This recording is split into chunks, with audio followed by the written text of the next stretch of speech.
Peace. Wise King for Wise Words Media, and the NBA season is finally here. The day hoop heads have been waiting for finally has arrived. It's been one of the most anticipated seasons because it was the busiest off season of all time. A record-breaking 16 NBA All-Stars, past and present, have swapped jerseys via free agency, via trade. So that has led up to one of the most awaited NBA seasons of all time. So with that said, here's my top 5 power ranking for the 2017-2018 season. At number 5, I have the Boston Celtics. Many have the Boston Celtics. Many have told me, oh, they're like a top 2 or 3 team in the league. I think beyond Kyrie Irving, they're still not battle tested. They don't have the type of guys that could take you to the next level. They have a lot of great, maturing, budding young talent like Jaylen Brown, Smart, and a dude that I absolutely love. Y'all know I love Carmelo Anthony, and this guy is the second coming of Melo, and that's Tatum. Tatum has an NBA-ready game ever since his days at Duke. So you mix them up with a Kyrie Irving's leadership. Kyrie was under the tutelage of the greatest leader in the NBA today, which is LeBron James. So being that he was under his tutelage, he's going to bring some of that leadership to Boston. And I think they're going to have a very impressive season. I think they're going to be a top, probably, they'll end up with the second place in the Eastern Conference. But they're going to have a really great season. We're going to see the dominant Kyrie Irving that he knows within his own self that he could be, and bursting out the shadow of LeBron James, similar to what Westbrook did with KD. So I expect great things from Boston. They're at number 5. Number 4, I have the San Antonio Spurs, the old reliable Spurs. Just when you start to count them out, the Spurs always show and prove why they are a dynasty. They have the ability to recruit under-the-radar talent deep into the draft, and not only do they get these under-the-radar talents, but they maximize their potential. They get the most out of these guys. You have also what they like to do is to blend veterans with young talent, and that seems to be a great key to their success. Also, one of the key acquisitions of this whole offseason was the San Antonio Spurs signing Rudy Gay. That was huge. Rudy Gay is a monster offensively in his heyday. So now under the tutelage of Pop at the helm and with that San Antonio system, look for the old Rudy Gay to emerge. He's going to be trouble. And I love the fact that the Spurs were the only team to beat the Golden State Warriors in a season series last year. 2-1. Not only did they beat them, but they demolished them.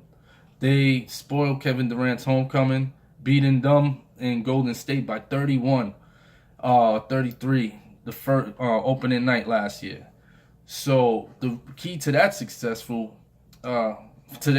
is because they have the best two-way player in the game today, which is Kawhi Leonard. Kawhi Leonard's able to shut down Kevin Durant on one end, and at the same time on the other end, he's putting up as many baskets as he wants.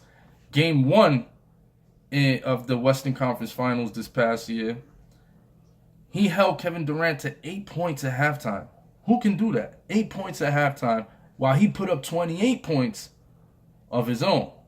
So that's a key thing. You can never count out the Spurs. I look for big things from them. At number 3, I have the Cleveland Cavaliers. Now, Cleveland will run with the Eastern Conference Championship. They've made a lot of great moves this past offseason. I love the fact that they got, it's time, they got Isaiah Thomas. And Isaiah Thomas was able to take a team of nobodies. He took the land of the misfit toys to the Eastern Conference Finals as the number 1 seed. So IT is the real deal. You pair him up with LeBron James, who LeBron has the ability to break down a defense, draw in defenders, and then kick the ball out. So when he finds an open IT was getting double teamed in Boston. He's no longer going to see double teams. He is going to get busy. But it doesn't stop there. They also brought in a slew of veterans. Veterans that are battle tested. You have former MVP Derrick Rose. You have former Finals MVP and three-time champion Dwayne Wade. And Dwayne Wade's chemistry with LeBron is impeccable.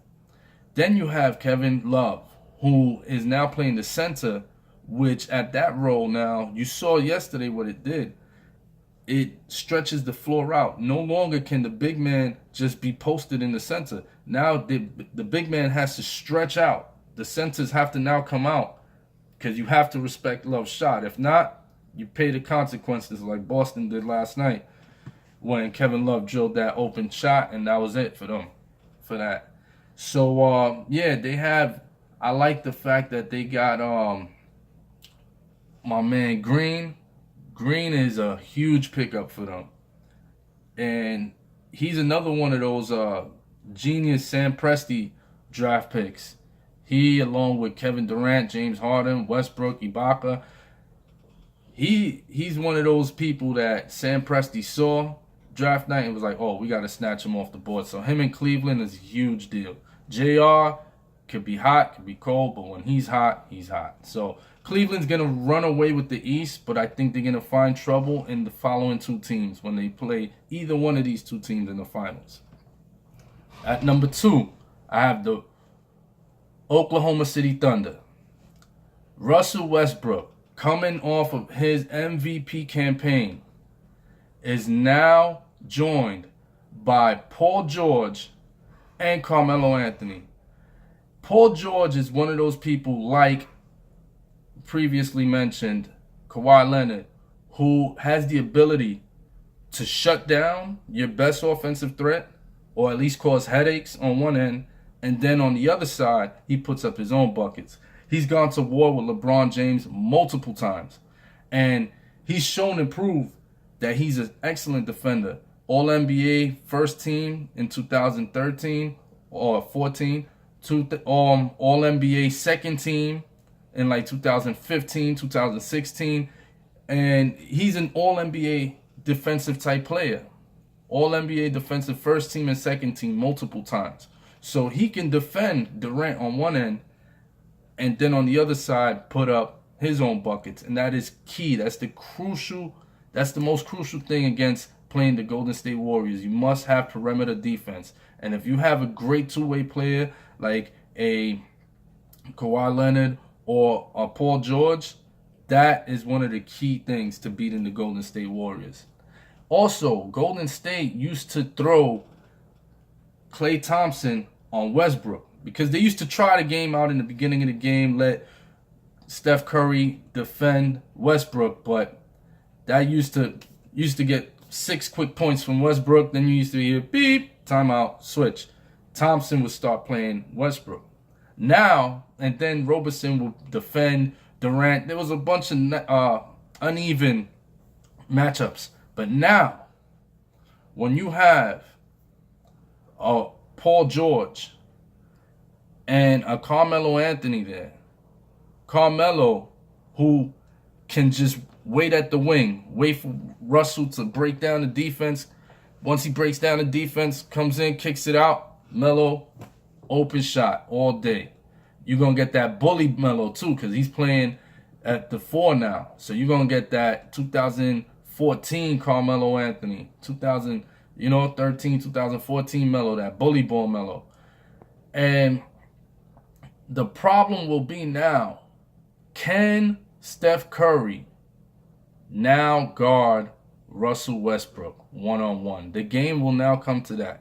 Will Steph Curry be able to defend Russell Westbrook? And that, my friends, I think will be too much of a daunting task for Steph Curry. And they also picked up Patrick Patterson, which is a great pickup, blue-collar player.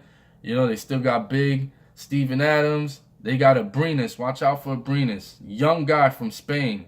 Great three-point shooter. He's going to have a great year this year. So, Russell Westbrook and them OKC boys, I think, have what it takes to dethrone number one. And of course, number one on my list, you have to give them their due, the Golden State Warriors. The Golden State Warriors, to me, have to, by default, get that number one position because they are the champions. They made little to no moves this offseason, and it's just like the old axiom goes. If it ain't broke, don't fix it. It wasn't broke. In fact, they ran away with the championship, so they didn't fix anything. In fact, they added Swaggy P, which will complement their offensive game. He's a knockdown shooter, especially in that system. He's gonna find the same comfort Kevin Durant found, so he's gonna have some success there. Golden State still has the throne. They're the champions coming into the season. So just like Ric Flair said, to beat a man, you got to beat the man. So right now they're on the throne. I give them first place on my power rankings. And a couple notable mentions. Look out for the Minnesota Timberwolves. They got Jimmy Butler, another one of those two-way players that's incredible. You're going to see Karl Anthony Towns and Wiggins now in their third season together, which is going to be, more chemistry building and bonding between them. They have a great coach in Tom Thibodeau. They brought in some veterans, Taj Gibson, Jamal Crawford, Jeff Teague. So that team is going to be deadly. But by next year, I say this year they're going to have a decent year, but next year they're going to be deadly. And of course, the Milwaukee Bucks. Nobody's really talking about the Bucks like that, but watch out for Jabari Parker. A healthy Jabari Parker alongside with Antetokounmpo means a lot of trouble for the Eastern Conference. And if they could just get a couple veterans, savvy veterans, battle-tested veterans, the league's in trouble. So that's Wise King right here for Wise Words Media. That's my top 5 power rankings for the 2017-2018 season. Hit the subscribe button. We're going to be going over all things sports. And I'm out. Peace.